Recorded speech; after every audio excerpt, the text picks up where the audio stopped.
लो और एक ये ले लो। ये ले लो। ये क्या रेट? हेलो दोस्तों, हर हर महादेव। तो आज हम जाएंगे काशी विश्वनाथ।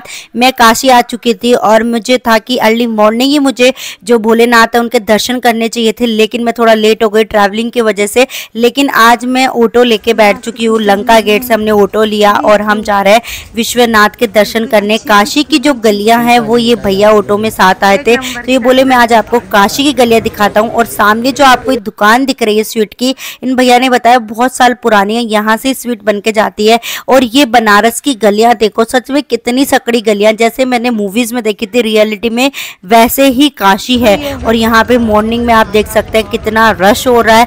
मुझे तो लग रहा था, लोग कह रहे थे 10-10 घंटे में भी नंबर नहीं आ रहा, तो मैं तो यही सोच के गई थी क्या पता मेरा नंबर आएगा या नहीं आएगा। भीड़ को देखते हुए मैं भी पीछे हो गई थी। आप लोग को पता ही अभी महाकुंभ चल रहा है, तो जितने महाकुंभ जो गए हैं श्रद्धालु उनको काशी के दर्शन जरूर करने थे, क्योंकि भोलेनाथ के दर्शन जरूर करने थे।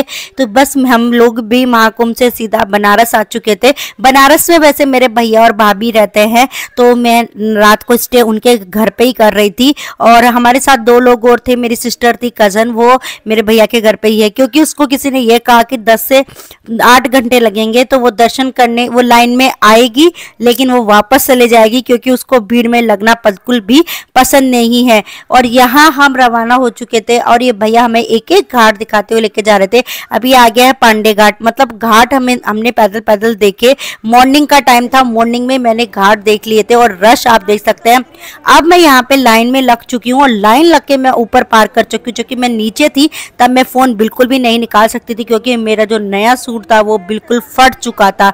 आप मेरे पीछे देख सकते हैं कितना रश है, मतलब वो लाइन मैं पार करके आई हूँ। जी हाँ, आप लोग जो देख रहे हैं नीचे से ही जो हमारा गंगा जो हमारी माता रानी है यमुना जी, वहाँ से ही इतनी लंबी लाइन लग चुकी थी और वहाँ घाट से ही मैंने यहाँ लाइन ली थी। और ये लाइन जाएगी आप भोलेनाथ के दर्शन कराने।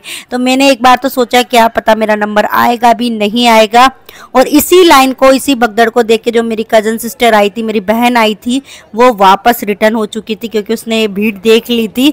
और मैंने उसका फ़ोन आया कि हम लोग नहीं आ रहे, हम लोग घर जा रहे हैं, हमसे लाइन में नहीं लगा जाएगा। लेकिन भाई मैं लाइन में, मैं और मेरे हस्बैंड दोनों ने सुबह ओनली चाय पी के हम घर से निकले थे। और हम सोचे कि आज तो मैं भोले बाबा के दर्शन करके ही जाऊंगी, चाहे मुझे 8 से 10 घंटे क्यों ना लग जाए।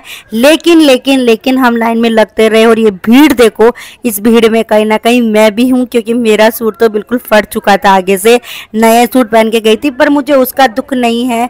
मुझे ये था कि मुझे जितना मैं कष्ट कर रही हूँ, मुझे भोलेनाथ के दर्शन हो जाने चाहिए। यहाँ पे दोनों लेडीजों की एकदम लड़ाई हो गई थी, भयंकर वाली। वो लड़ाई हम देख रहे थे और हमने कुछ भी नहीं बोला। और यहाँ पे पब्लिक बहुत ही ज़्यादा थी, मतलब ऐसे लग रहा था कि जैसे कोई मेला, दूसरा मेला भोलेनाथ के यहाँ ही बढ़ रहा हो। इस वजह से यहाँ पे पहले तो 1 घंटा हमें लग गया कि लाइन कहाँ से जा रही है, हमें जाना कहाँ है, ये देखने में लग गया। और भाई मैं ऊपर आके बैठ चुकी हूँ। मेरे हस्बैंड है वो नीचे पे खड़े हैं, उन्होंने बोला तू थक गई होगी, क्योंकि 3-4 घंटे से हम कंटिन्यू चल रहे हैं। और मैं थक चुकी थी, तो मैं सीढ़ियों में आके बैठ गई। और वो देखो सामने से आ रहे हैं, उन्होंने बोला तू लग जा, आगे जा। वो ब्लैक टी शर्ट में आपको दिख रहे होंगे, मैं फिंगर से दिखा भी रही हूँ कि तू लग जा, आगे जा, मैं तेरे को बुला लूंगा लाइन में। और मेरे आगे जो भैया थे तमिल के थे, ये बहुत ही अच्छे थे, इन्होंने भी बोला कि आप आगे जाके बैठ जाइए, हम आपको लगा लेंगे। अब हम जैसे ही अंदर पहुंचे तो यहाँ पे देखो मार्केट बहुत ज्यादा है। आपको फोन, आप कॉरिडोर से पहले फ़ोन जमा करा सकते हैं, वहाँ पे भी फ्री सुविधा है। आप अपना बैग भी जमा करा सकते हैं, क्योंकि यहाँ पे फ़ोन बिल्कुल भी अलाउ नहीं है। आप लोगों ने देखा होगा, बस जहाँ तक फ़ोन अलाउ है हम वहाँ तक ही लेके जा रहे हैं, अदरवाइज यहाँ पे फ़ोन अलाउ नहीं है। भीड़ आप देख सकते हैं, लाइन टू लाइन बनी हुई है। और पुलिस वाले भी बेचारे बहुत ज़्यादा परेशान हो चुके हैं, वो भी मुझसे कुछ कह रहे थे, मैंने उनसे बात करी थी भैया से। यहाँ पे रास्ते में देखो बहुत सारे ज्वेलरी वगैरह मिलती है, सब भोलेनाथ का सामान मिलता है। जैसे आप बोलो तो शिवलिंग ले सकते हैं, बहुत सारी चीज़ें ले सकते हैं। यहाँ का फेमस मुझे किसी ने बताया, तो वो भी मैंने ट्राई किया पीने खाने में। काशी की ये गलियाँ हैं, आप देखो कितनी अच्छी गलियाँ यार, कितने साल पुरानी गलियाँ हैं, पर गलियों में जाते एक सुकून मिलता है, क्योंकि ये भोलेनाथ की नगरी है। भोलेनाथ की नगरी में जो कोई पहुँचता है भाई, उसको तो सुकून ही मिलता है। यहाँ पे एक सिस्टम था कि प्रसाद लीजिए, फ़ोन जमा कीजिए, बेल्ट जमा करवाइए, बैग जमा करवाइए और प्रसाद लेके चली जाइए। और एक टोकन नंबर देके बाकायदा की देंगे आपको, वहाँ पे आपका नंबर लिखा होगा कि आपका कौन से लॉकर में आपका फ़ोन है, तो वो सब कुछ देंगे आपको। और हम आगे यहाँ पे निकलते जा रहे हैं। देखो मेरे पीछे कितने लोग हैं, ये सब दर्शन करके आ चुके हैं। मतलब यहाँ हमें पता ही नहीं चल रहा था। फर्स्ट टाइम आप आओगे ना तो आपको कुछ भी समझ में नहीं आएगा कहाँ मंदिर है, अगर भीड़ में आ रहे हो तो। और भीड़ में नहीं आ रहे हो, रश में नहीं हो, तो आपको इजीली भगवान के दर्शन भी हो जाएंगे।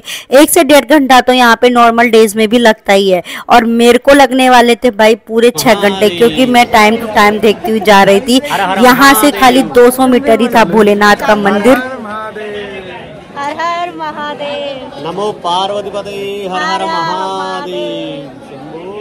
एक प्लेट ही लेके देखता हूं मैं ना, अच्छा लगेगा तो लो और एक ये ले लो, पहले लस्सी ये ले लो। ये क्या रेट?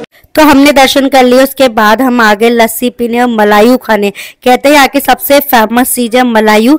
दर्शन करके मलायू खा के, लस्सी पी के और रबड़ी खा के हम निकल चुके हैं यहाँ बाहर, क्योंकि अब बज चुके थे 3 और पेट में लग रही थी बहुत भयंकर भूख। और इसलिए भूख को मिटाने के लिए यहाँ पे एक वो बना हुआ था खाने का, और वो हमने यहाँ पे इडली वगैरह ली और हमने यहाँ पे कैंटीन में इडली वगैरह खाई। और उसके बाद हमने यहाँ से प्रसाद लिया, और यहाँ पे अहिल्या भाई का स्टेचू बना हुआ है वो मैंने देखा। और आपको सामने दिख रहा होगा भोलेनाथ, क्योंकि मैं बहुत जूम करके दिखा रही हूँ। वो जो बना हुआ है अंदर का मंदिर, वो है हमारे भोलेनाथ का मंदिर। और यहाँ तक आप कॉरिडोर में फोन ला सकते हैं बिल्कुल इजीली। इसके अंदर आप फोन नहीं ले जा सकते, चाहे आप कुछ भी करो।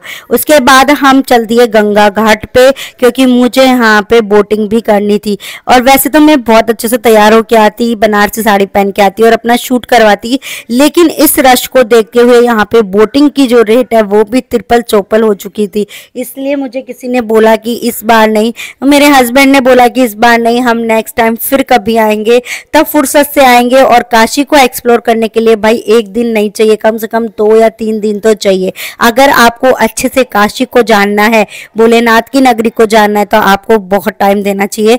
यहाँ पे मणिकरण घाट मैंने नहीं देखा है, क्योंकि औरतों को देखना वर्जित है, लेकिन आजकल की औरतें सब देखती हैं। मैंने नहीं देखा है, मेरे हस्बैंड ने भी मेरी वजह से नहीं देखा है। वैसे बाहर ही लाशें जलती रहती है तो उसमें दिख जाता है कि यहाँ पे क्या हो रहा है।